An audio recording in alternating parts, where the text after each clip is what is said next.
Alors je pense que c'est l'une des vidéos que vous attendiez le plus pour ce mois de juin. J'ai reçu beaucoup de messages de personnes qui me demandaient ouais c'est quand tu fais ta vidéo de prédiction pour l'Euro. Alors j'attendais justement que cette trêve internationale se termine. J'attendais qu'on puisse avoir justement tous les éléments à prendre en compte pour faire cette vidéo de prédiction. Et justement l'Euro commence demain. Donc je pense que c'est le meilleur moment pour vous faire cette vidéo. D'ailleurs je vous rappelle, avant que l'Euro commence, que je serai justement en live pour tous les matchs de la Belgique et de la France, pour commencer. J'ai reçu l'occasion de débriefer tous les matchs de ces deux équipes, mais justement, s'il y a d'autres équipes que vous voulez que je suive pendant cet Euro, n'hésitez pas à me le dire. Bon, je choisirai bien sûr la France et la Belgique en priorité, parce que non seulement je suis belge, mais en plus de ça, actuellement je suis résident en France, j'habite en France, donc c'est peut-être les deux équipes avec lesquelles j'ai un lien particulier, mais sinon, s'il y a d'autres équipes que vous voulez que je suive, n'hésitez surtout pas à me le faire savoir. De toute façon, je suivrai chaque match de cet Euro 2024. Donc s'il y a des équipes que vous voulez qu'on suive ensemble pendant les lives et que je débriefe, dites-le moi dans les commentaires. Sinon, c'est pareil, on va commencer directement avec ce groupe A. Et à la première place, je pense qu'il n'y a aucun suspense. On sera tous d'accord pour dire que l'Allemagne va finir premier de ce groupe sans aucun problème. Par contre, là où je risque peut-être de vous surprendre par rapport à cette deuxième place, c'est que je ne mettrai pas la Suisse, contrairement à beaucoup, mais plutôt la Hongrie. Alors je vais vous dire pourquoi. Parce que cette équipe de Hongrie, elle est quand même sur une seule défaite sur ses 16 derniers matchs, c'est quand même exceptionnel. C'est une équipe qui a des très bons résultats, avec des joueurs intéressants, notamment Salah et Sloboda, qui arrivent à être décisifs très souvent dans cette équipe hongroise. Et à côté de ça, là où je mettrais la Suisse justement derrière la Hongrie, c'est que sur les derniers résultats, c'est pas satisfaisant. Quand on voit justement les qualifications de l'Euro du côté de la Suisse, c'était très compliqué. Ça finit deuxième dans un groupe qui est largement abordable, ça finit juste derrière la Roumanie, à 5 points de la Roumanie d'ailleurs. Donc c'était très compliqué ces qualifications de la Suisse pour cet Euro 2024. Donc c'est pour ça que pour moi la Suisse finira troisième de ce groupe devant l'Écosse. Alors pour le groupe B, je pense que c'est le groupe le plus difficile à pronostiquer. C'est clairement le groupe de la mort, c'est le groupe le plus relevé de cet Euro 2024. Mais pour ce qui est de la première place, pour moi je pense que l'Espagne finira premier, j'ai envie de dire même presque sans aucun problème. C'est l'équipe la plus dangereuse de ce groupe, pour moi largement au-dessus de la Croatie et au-dessus de l'Italie. Et en plus justement, là où on peut être quasiment sûr que l'Espagne est au-dessus justement de ces deux équipes-là, c'est que on reste sur une Nations League qui a été gagnée par l'Espagne contre la Croatie et l'Italie justement. Donc c'est là où ça nous permet justement d'avoir un petit élément de comparaison et de mettre l'Espagne dans cette première place. En plus du fait que voilà, c'est une équipe qui a comme d'habitude une attaque incroyable, c'est une machine à but cette équipe d'Espagne comme on le sait toujours. Donc voilà pourquoi je mettrais donc l'Espagne à la première place. Après pour ce qui est de la deuxième place, et là ça peut surprendre aussi beaucoup de personnes, je pense que même si ça va être serré, je mettrais quand même la Croatie à cette deuxième place. Alors c'est vrai que, comme je vous dis, ça peut vous surprendre à partir du moment où l'Italie a gagné le dernier Euro, tout simplement. Donc mettre l'Italie minimum troisième dans ce groupe, c'est vrai que ça peut sembler audacieux. Mais quand on part du principe que la Croatie, c'est quand même 6 victoires sur les 6 derniers matchs, dont une victoire par exemple contre le Portugal, donc des grosses nations aussi, c'est pour moi, d'ailleurs, sur l'état de forme actuel, c'est l'une des équipes d'Europe la plus en forme, la Croatie actuellement. Alors que du côté de l'Italie, c'est un peu plus compliqué, c'est un petit peu plus mitigé sur les derniers résultats, même pour ses qualifications à l'Euro, les gars, même si, en étant champion d'Europe, ils ont quand même eu beaucoup de mal à se qualifier. Ils ont réussi à finir premier en étant ex-aequo avec l'Ukraine dans leur groupe.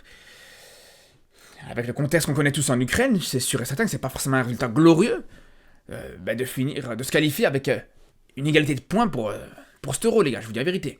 Donc c'est pour ça que pour moi, l'Italie dans ce groupe, je les vois finir clairement troisième. Parce qu'on va être honnête, pour ceux qui n'ont pas forcément suivi l'Italie sur justement les derniers matchs, les derniers matchs officiels, les dernières compétitions, bon, il y a la Nations League où ils s'en sortent pas trop mal, mais à part ça, les qualifications de l'Euro, c'était compliqué. Les qualifications de la Coupe du Monde, c'est simple, ils se qualifient pas face à la Macédoine par exemple. Et même avant les barrages, ils ont eu beaucoup de mal dans un groupe avec la Suisse et avec les Pays de Galles. Donc c'était un groupe qui était abordable pour eux. Donc voilà, c'est pour ça que je crois pas beaucoup en Italie dans ce Euro, en tout cas dans ce groupe. Voilà, je les vois finir à la troisième place.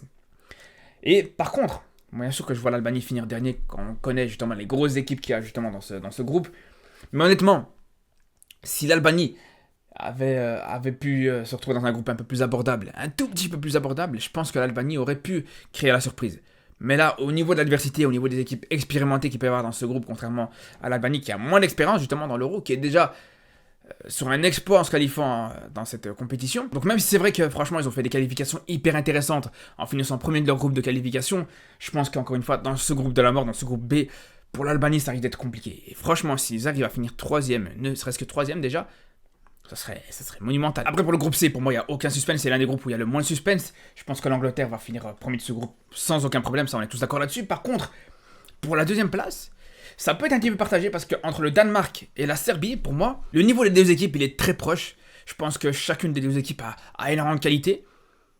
Donc si on compare un petit peu la qualité des deux équipes, ça se vaut réellement. D'ailleurs, on a bien vu justement dans les qualifications à l'Euro, où ils arrivent justement à ex-aequo en termes de points. Mais par contre, ce qui peut vraiment faire la différence pour le Danemark face à la Serbie, c'est justement peut-être l'expérience qu'a cette équipe du Danemark dans l'Euro. On se rappelle qu'ils sortent d'un très bon Euro justement sur l'édition précédente.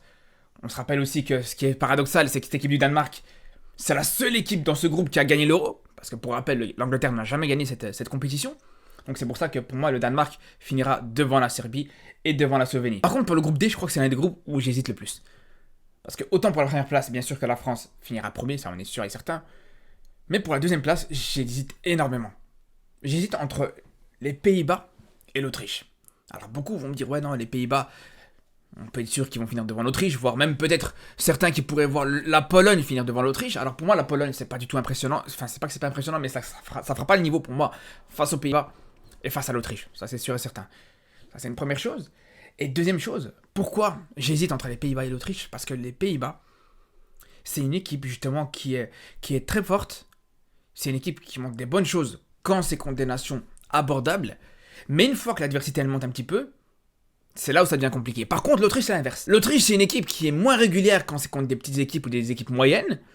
Mais une fois que ça tombe contre des gros, c'est très rare que les Pays-Bas gagnent en fait. Et ça, on peut voir sur quasiment l'ensemble des derniers résultats. Vous pouvez voir à chaque fois, quand c'est des équipes moyennes, il n'y a pas de problème. Mais une fois que ça va affronter la France, quand ça va affronter le Portugal, quand ça va affronter ces nations-là, là, c'est beaucoup plus difficile. Alors que l'Autriche, comme je vous dis, c'est complètement différent. L'Autriche, ils ont une victoire contre l'Allemagne il n'y a pas si longtemps que ça, il y a pas si longtemps d'ici. Ou même certaines victoires contre des nations plus abordables, c'est des victoires très impressionnantes de la part de l'Autriche. On se rappelle de leur victoire contre la Turquie sur un score quand même de 6-1.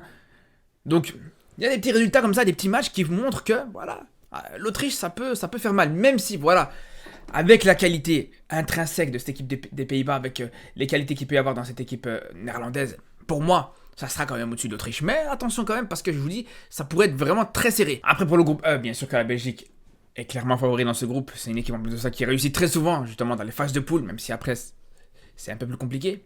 Mais ça, on y reviendra plus tard dans cette vidéo.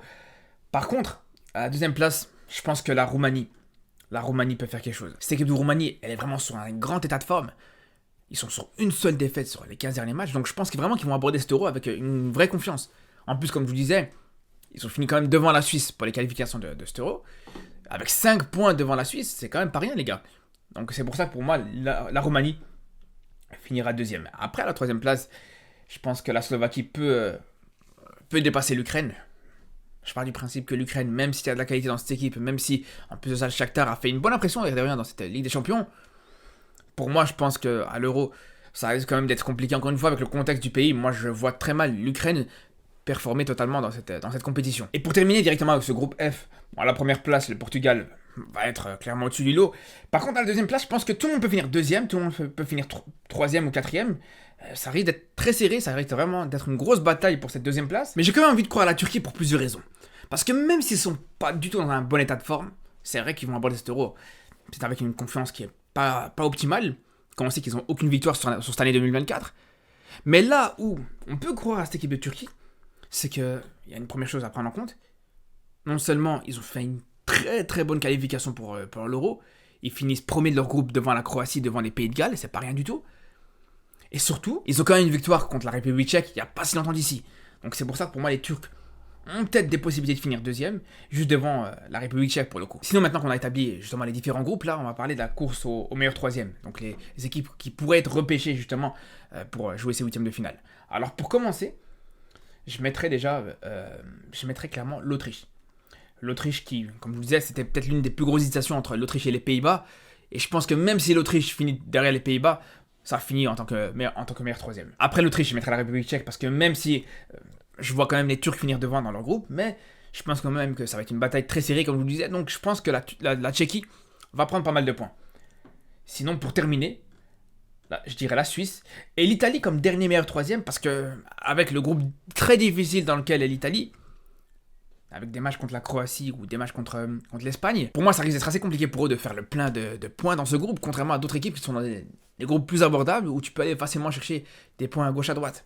Même si malgré tout, voilà, je vois quand même l'Italie se qualifier en huitième de finale en tant que meilleur troisième. Après, pour enchaîner directement avec les huitièmes de finale, entre l'Espagne et l'Autriche pour commencer, même si, comme je vous disais, l'Autriche, c'est une équipe qui peut faire mal aux grosses équipes, qui a des très bons résultats face à certaines grosses nations d'Europe, ça n'empêche pas pour moi l'Espagne reste largement favori dans ce match. Après, pour l'Allemagne-Danemark, l'Allemagne passe sans problème.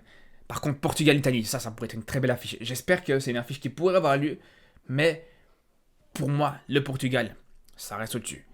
Pour continuer avec ce Pays-Bas-Roumanie, ça va être très serré, ça peut être plus serré que ce qu'on peut penser. Mais je pense que les qualités individuelles et le fait que les Pays-Bas généralement réussissent contre les équipes avec moins d'expérience, avec moins de qualité, ça pourrait jouer en faveur des Pays-Bas. Pour continuer avec Belgique-Suisse, c'est deux équipes qui s'affrontent quand même pas mal. La Suisse, c'est une équipe qui réussit pas tant que ça à la Belgique, l'air de rien. On se rappelle en Nations League sur la première édition, où la Suisse avait vraiment fait très mal à la Belgique sur une grosse remontada. Mais malgré tout, avec l'état de forme, avec la bonne dynamique dans laquelle est la Belgique actuellement, avec tout simplement 0 défaite depuis la Coupe du Monde, pour moi je vois quand même la Belgique passer sans aucun problème. Après, en cas de match France-Turquie, je pense que ça risque d'être un match très chaud. S'il y a un match comme ça qui a lieu, ça va être le divertissement les gars. Je peux vous le dire, sur les réseaux sociaux, la veille des matchs, les jours qui vont suivre le match, je pense qu'on va se régaler. Mais, bien sûr que la France reste quand même favori, même si, attention, on se rappelle la dernière double confrontation entre ces deux équipes, justement, qui date il n'y a pas si longtemps que ça, je pense que si je ne dis pas de bêtises, c'était en 2019, 2020, je sais plus, mais en tout cas, la Turquie a fait très mal à la France, on s'en rappelle très bien, et là aussi ça avait fait beaucoup parler cette confrontation-là. Sinon, pour continuer avec Angleterre, République tchèque, l'Angleterre a clairement toutes les chances de passer, pour moi il n'y a aucun suspense là-dessus, et pour terminer, avec ce Hongrie-Croatie, pour moi je pense que ça peut être plus serré que ce qu'on pense. Déjà, je pense que ça c'est un match qui va finir au tir au but, ça se voit déjà. Si tu as cette affiche-là en huitième de finale, ça finit au tir au but. Mais, quand même, la Croatie, avec les derniers résultats, que ce soit sur les deux dernières Coupes du Monde, même sur le dernier Euro, les Croates sont pas ridicules du tout. Je pense que la Croatie va encore faire quelque chose dans cet Euro, en tout cas, minimum quart de finale, on verra plus tard. Après, pour les quarts de finale, déjà, c'est des affiches qui pourraient être exceptionnelles. Si on a des affiches comme ça, les gars, je signe tout de suite, là aussi. Et pour commencer avec ce Espagne-Allemagne, alors là, si on peut avoir cette rencontre dès les quarts de finale, ça serait incroyable, parce que ça c'est clairement une affiche que tu peux avoir en finale largement, parce que je vous dis la vérité, pour moi l'Espagne et l'Allemagne c'est pour moi les deux favoris. C'est clairement les deux favoris de cet Euro, l'Allemagne et l'Espagne. C'est des deux équipes qui sont vraiment en forme actuellement, c'est deux équipes qui font des très bonnes choses, c'est deux équipes qui gagnent leur match en plus de ça dans la maîtrise la plupart du temps, parce que même si je pense qu'au niveau individuel c'est très limité cette équipe d'Espagne, mais ça n'empêche pas que collectivement c'est une équipe qui est impressionnante. Collectivement c'est une équipe qui fait très mal. On parle quand même d'une équipe qui est sur 10 buts sur les 2 derniers matchs. 13 buts sur les 3 derniers, il me semble. Donc vraiment, avec cette puissance offensive, je trouve que les Espagnols peuvent faire mal à beaucoup d'équipes. Après, c'est vrai, comme je vous dis, en termes de qualité, c'est limité, mais ça n'empêche pas que pour moi, je reste persuadé que sur cet Euro 2024, il y aura beaucoup de talents qui vont se révéler et qui vont éclore du côté de l'Espagne. Soit qui vont se révéler, soit qui vont franchir un cap. Des Pedri, des Yamal, en toute objectivité, je crois que ces deux joueurs qui peut faire un bel Euro. Alors vous allez me dire encore une fois, je dis ça parce que je suis supporter du Barça, mais justement j'ai envie de vous dire l'inverse, j'ai envie de vous dire justement parce que je suis supporter du Barça et parce que je connais très bien ces deux joueurs, j'ai vraiment le sentiment que sur cet Euro, ils vont faire vraiment des choses intéressantes. Après, Portugal, Pays-Bas, là aussi belle affiche pour moi qui pourrait être vraiment serrée. Et là, comme je vous disais, les Pays-Bas, quand ça monte un petit peu en termes d'adversité, c'est un petit peu compliqué. En plus le Portugal, l'air de rien, c'est quand même en forme. Sur une très grosse forme, parce que l'air de rien, le Portugal, on n'en parle pas, mais il faut savoir que sur les 15 derniers matchs, non seulement ils perdent pas, mais c'est 13 victoires. 13 victoires sur les 15 derniers matchs. Je sais pas si on s'imagine à quel point c'est stratosphérique comme stat. Et sinon, oh là là, oh j'espère, les gars, j'espère qu'on aura vraiment cette affiche en quart de finale, les frères. Cette affiche, je veux la voir à l'Euro. Belgique-France. Alors les gars, je vous avais dit il y a quelques jours d'ici que pour moi la France va flopper à l'Euro. Je vous avais dit que pour moi, la France, ça s'arrête maximum en quart de finale. C'est le sentiment que j'ai quand je suis cette équipe de France sur les derniers matchs, que ce soit sur cette trêve internationale ou même sur les autres trêves internationales, où tu vois la France qui a du mal à performer contre l'Allemagne, contre le Chili, contre la Grèce. On voit une équipe de France qui patauge quand même pas mal sur ces derniers matchs, alors qu'une équipe de Belgique, à l'inverse, depuis la Coupe du Monde, c'est aucune défaite. Pour moi, je vous dis, il y a ça. Et surtout aussi le fait que il y a un énorme sentiment de revanche du côté belge vis-à-vis de la France. Je pense que les Belges, non seulement je pense qu'ils vont gagner ce match s'il y a un France-Belgique en quart de finale de l'Euro, mais surtout j'ai envie de vous dire qu'ils doivent gagner ce match. Si tu gagnes pas ce match contre la France, c'est une honte totale, je veux rien savoir. Parce qu'on se rappelle tous comment ça a beaucoup parlé justement, que ce soit du côté belge ou du côté français. Ça a beaucoup parlé sur la dernière conférence en Coupe du Monde. Les Belges avaient l'art d'affirmer justement le fait que pour eux, ils auraient mérité de passer. Du côté français, ça a beaucoup chambré, ce qui est tout à fait normal, ce qui est tout à fait logique. Donc là, maintenant, si tu n'arrives pas à assumer en cas de France-Belgique, c'est compliqué. Franchement, là, ça va devenir compliqué. Et d'ailleurs, justement, dans les prochains jours, peut-être demain ou après-demain, je ne sais pas encore, mais je vais vous sortir une vidéo, je vais vous dire pour moi, est-ce que je vais supporter la France ou la Belgique dans cet Euro? Je vous ai dit, c'est deux pays avec lesquels je suis lié actuellement, vu que je suis belge et que je suis citoyen français. Donc je vais vous dire pour moi, laquelle des deux équipes je vais supporter, ou en tout cas, est-ce que je vais en supporter une plus que l'autre? Mais bref, je pense qu'il y en a beaucoup qui pourraient être très surpris dans cette vidéo. Et pour terminer ces quarts de finale avec ce Angleterre-Croatie, alors on se rappelle qu'ils se sont affrontés sur la Coupe du Monde 2018. La Croatie a réussi à battre l'Angleterre, mais je pense que cette fois-ci, pour les Croates, ça va être un petit peu plus compliqué. Face à ces mastodontes anglais, avec la qualité qu'ils ont actuellement, avec certains joueurs qui sont en forme, on pense à Bellingham, on pense à certains joueurs comme ça. Pour moi, l'Angleterre, je les vois très difficilement s'arrêter en quart de finale, je vous dis la vérité. Après, pour le demi-finale entre l'Espagne et le Portugal, je pense que si ça arrive, ça va être une demi-finale qui sera très serrée. Je pense qu'on va voir les Portugais, même si c'est un peu plus offensif qu'à l'époque, je pense qu'on va voir quand même les Portugais organisés dans un bloc un peu plus bas que ce qu'on a l'habitude de voir sur les derniers matchs. On risque de voir une très belle opposition de style avec une équipe d'Espagne sûrement très offensive. Mais je pense que l'Espagne risque quand même de passer dans ce... Je vous dis les gars, je pense vraiment que l'Espagne peut faire mal dans ce Euro et peut être une grosse surprise. Parce que collectivement, je trouve que cette équipe d'Espagne, comme je vous dis encore une fois, je ne vais pas revenir là-dessus, mais c'est vraiment pas mal du tout ce qui est proposé. Sinon, pour le Belgique-Angleterre, là clairement la Belgique, ça pourrait très difficilement faire le poids face à une équipe anglaise qui est peut-être l'une des meilleures équipes au monde actuellement. Et quand on connaît justement la défense qu'on peut avoir justement en Belgique, une défense qui est très limitée, on va pas se mentir. Donc déjà que si tu arrives à passer la France en quart de finale, c'est déjà presque un exploit. C'est déjà vraiment une très belle performance. Mais je pense que même en passant contre la France en quart de finale, tu risques de laisser beaucoup de plumes et je pense que juste derrière récidiver un autre exploit contre l'Angleterre, ça va être très difficile. Après, pour ce qui est de la finale, j'aimerais énormément que cette finale, elle arrive, les gars. Vous savez pourquoi? Parce que d'un côté, t'as une équipe d'Espagne, encore une fois, j'insiste là-dessus, qui collectivement est exceptionnelle. C'est peut-être la meilleure équipe collectivement de l'Euro. Et de l'autre côté, t'as l'équipe d'Angleterre, qui est peut-être individuellement, poste par poste, la meilleure équipe. Et ça, franchement, ça pourrait être intéressant de voir justement qui pourrait gagner entre le collectif et l'individuel dans une compétition comme l'Euro. Est-ce qu'une équipe qui a un collectif bien huilé comme celui de l'Espagne pourrait gagner? Ou alors une équipe comme l'Angleterre qui n'a pas forcément un collectif intéressant malgré que tu as un coach qui est là depuis très longtemps, mais qui a des très belles individualités à chaque poste, qui a des postes qui sont doublés voire triplés, avec énormément de joueurs de qualité. Et pour moi, bien sûr, je suis obligé, peut-être là je ne vais pas forcément être objectif, mais sur un match et sur ce match, je vois plutôt le collectif espagnol prendre l'avantage, justement sur les individualités anglaises. Mais honnêtement, je vous dis, c'est une finale qui serait pas mal à voir. Vraiment, c'est une finale qui pourrait donner une très belle affiche. D'ailleurs, n'hésitez pas à me dire ce que vous pensez de tout ça. N'hésitez pas à me dire ce que vous pensez de ces pronostics. Je sais que, bien sûr, il y en a beaucoup qui ne sont pas d'accord avec moi. Après, voilà, c'est le principe. Quand tu fais des prédictions, quand tu fais des pronostics, ben voilà, c'est propre à chacun en fonction de voilà comment la personne voit les choses. Après, on va pas se mentir, là où on pourra un peu plus être fixé, c'est une fois que la compétition va commencer. D'ailleurs, après chaque tour, donc une fois que les phases de poule vont se terminer, je ferai les pronostics des huitièmes de finale. Une fois que les huitièmes de finale vont se terminer, je ferai les pronostics pour qui va se qualifier en quart de finale, ainsi de suite, vous avez compris.